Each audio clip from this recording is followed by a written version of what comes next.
would also like to thank you for listening to Community Radio on WGRN LP 94.1 FM, Columbus. I'd like to welcome our listeners back to Part 2 with Suzanne Praxter. If you listened last week, you heard us talking about Suzanne's role in WGRN 94.1 FM and how it came about. Well, now we're getting ready to get into the other side of the shop that Suzanne is involved in, which is the Columbus Free Press. Enjoy. Okay, well, we're getting ready to switch over to the Columbus Free Press. What role do you play in that, Suzanne? Well, I am currently the executive director of the nonprofit that runs the Columbus Free Press, and the name of that group is the Columbus Institute for Contemporary Journalism. And the Free Press has a long, long history that way predates me. I was alive, but I wasn't involved with it back in 1970 when it started up. I was a 10-year-old tyke back then, but I was trying to be a hippie back then, so I think I was on the right path. I dressed up as a hippie for when I was in sixth grade for Halloween, and it was always my aspiration to be a hippie when I grew up. But the Free Press became a nonprofit in 1986, and it changed hands throughout the community through all the years until Bob Petrakis and a couple other people took it over in the early 90s, and that's when I got involved as a volunteer, and to the point where now I'm the executive director. So we have a board of directors that runs it.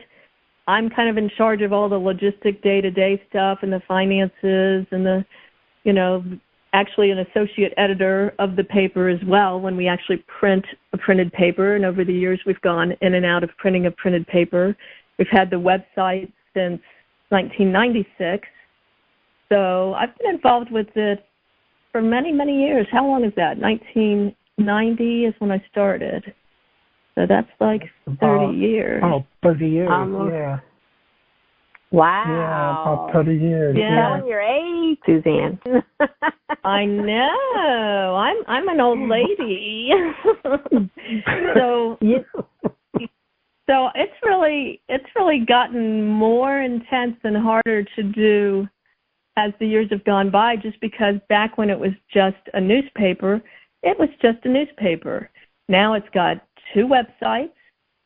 It's got 2 Facebook pages, Twitter account, an Instagram account, and it's just a lot of stuff to handle. It's got an email address. It's got a phone number. I mean, think of all the things, all the different ways that messages can come in and things to have to deal with.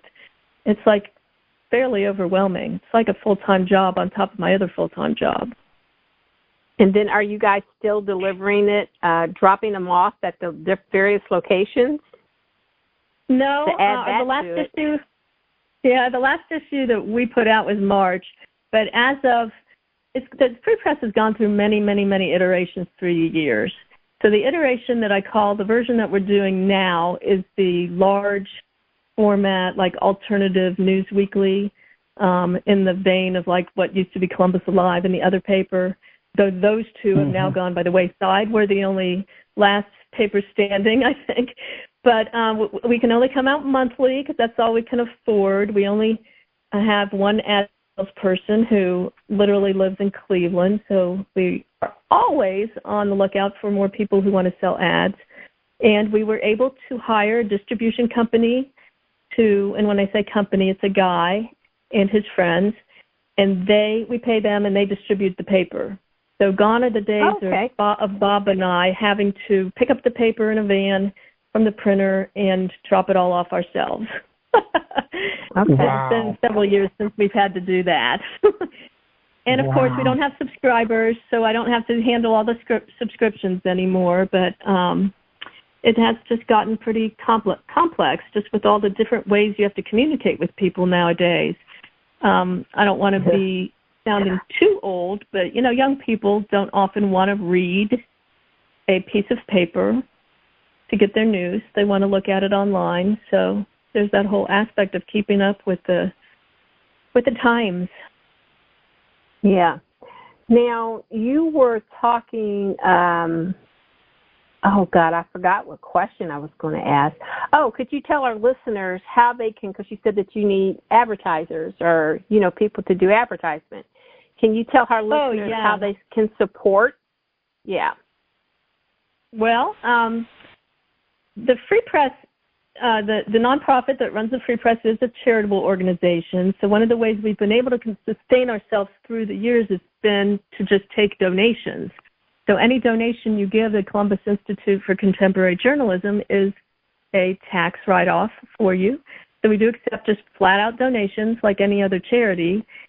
We sell books. We have a website where Bob Petrakis and Harvey Wasserman and other people who've written their books are all, their books are located there if people want to buy them.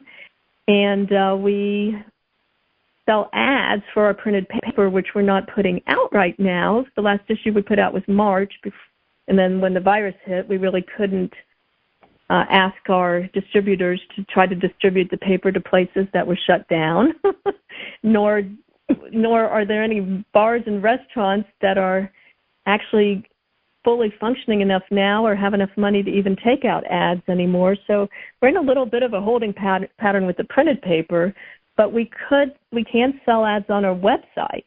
People are still looking at our website regularly. We post our articles up there every day.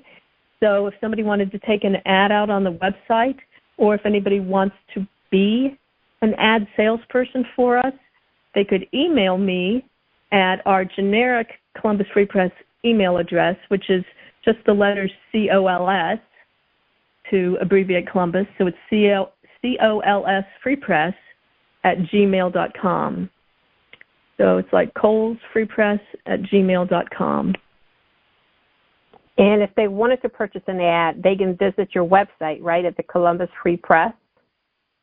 They could get hold of us there as well, yes.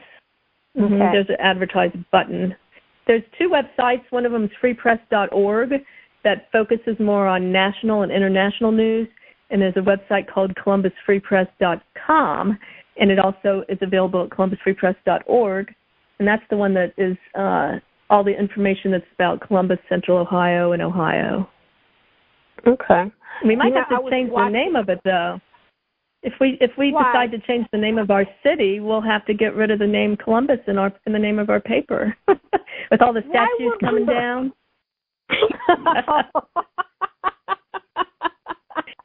Don't you know? There's a movement. There's a movement to change the name of Columbus. There has been for years.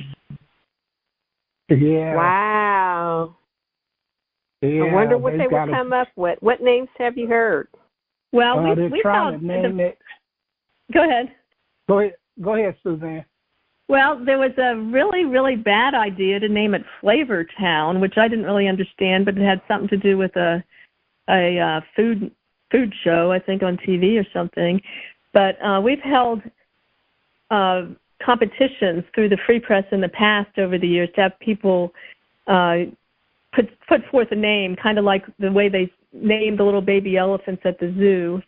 And usually people come up with Native American names, like somebody came up with Arawak City or Tecumseh, Ohio. The original name, I guess, of the city in Central Ohio was Franklin.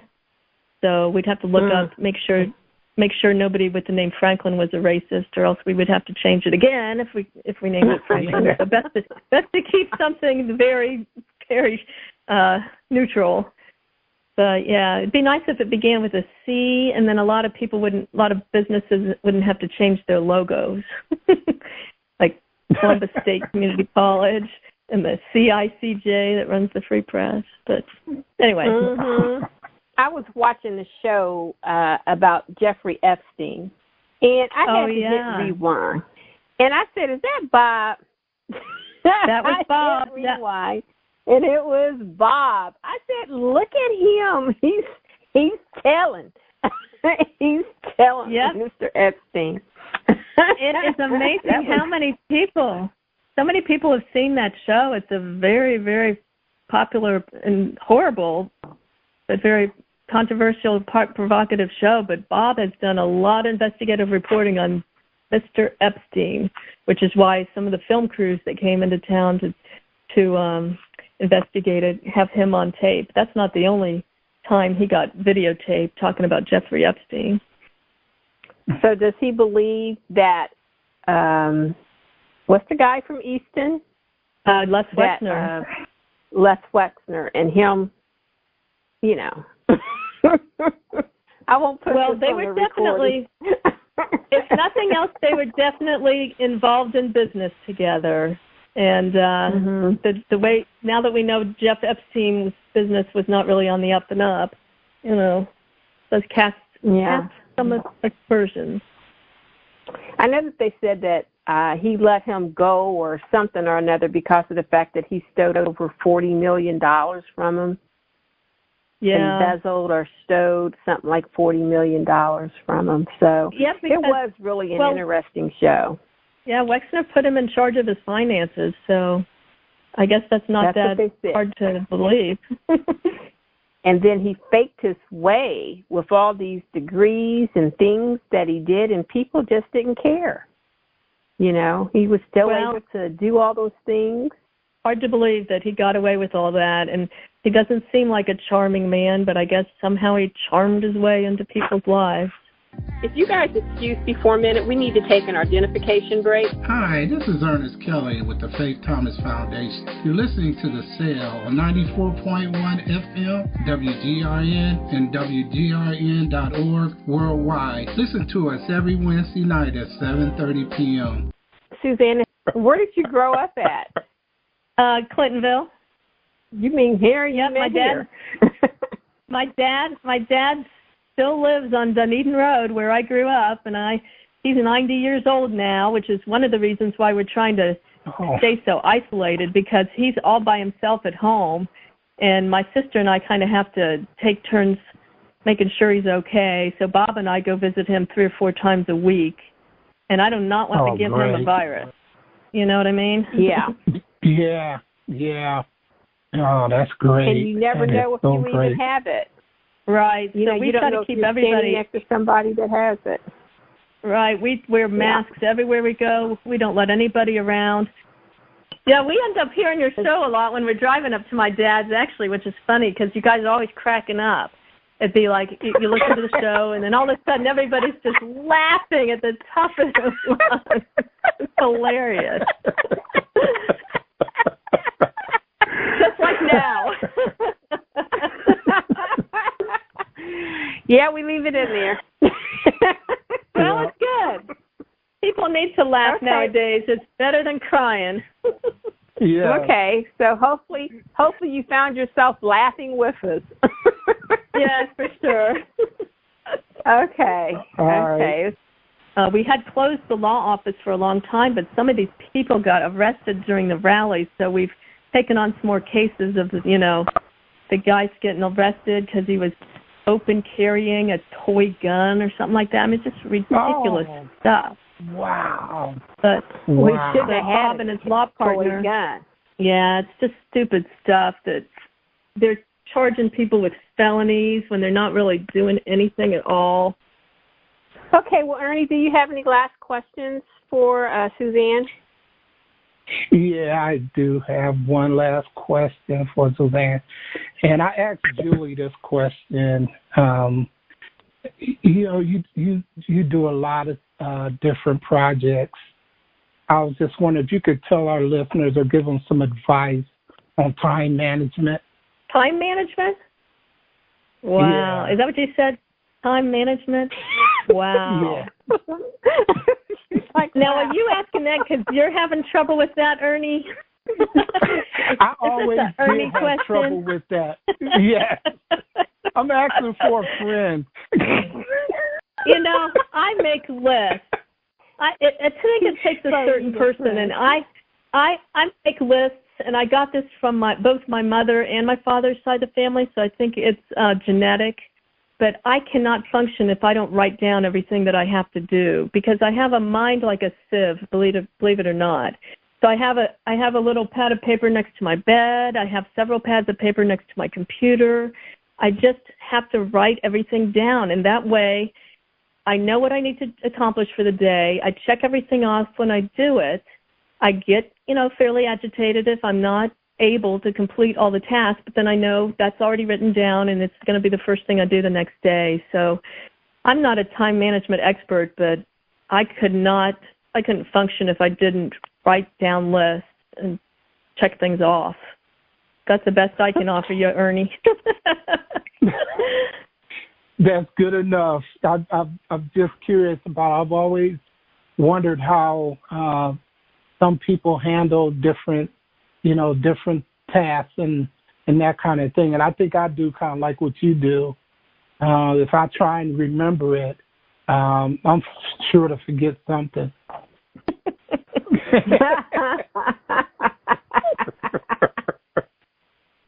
Suzanne, it has been a pleasure to talk to you today, and I've learned a lot, from talking to you about WGRN and the Columbus Free Press, and I'm glad to see that the Columbus Free Press is still holding on, with all the things that are going on right now, and I'm glad to see that it's, still maintaining.